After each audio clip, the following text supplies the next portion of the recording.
And we begin with a WBZ exclusive. You know, it's hard to express. She's leaving a big hole. A heartbroken mother speaks only to WBZ about the tragic loss of her daughter in a crash involving a Boston duck boat.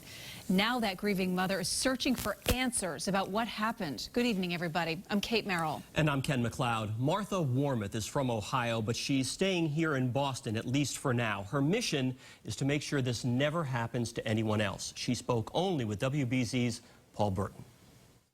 Her personality, she saw the good in everything. She's leaving a big hole.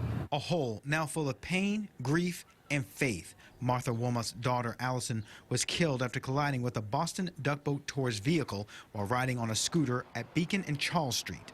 I got a phone call. It was the doctor saying, you know, who he was and that there had been a terrible accident.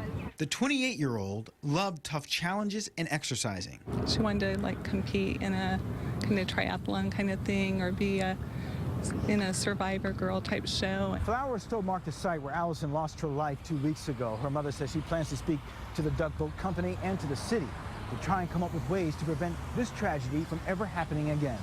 And see the streets be a lot safer. Would you like to see the duck boats removed? I'm still researching that.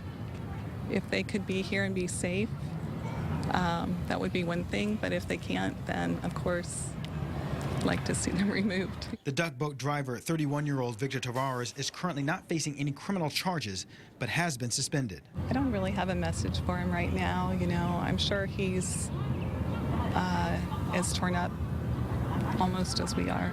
You know, I'm sure he would never have wanted to do that. Martha, who lives in Ohio, says these past few weeks have been extremely difficult for the family, but they've received a lot of love and support, both back home and here in Boston. Faith plays such a big role for us. Love your family. You never know when the last day will be. In Boston, I'm Paul Burton, WBZ News. Boston Mayor Marty Walsh says the city will examine the overall safety of the duck boats after police have finished their investigation.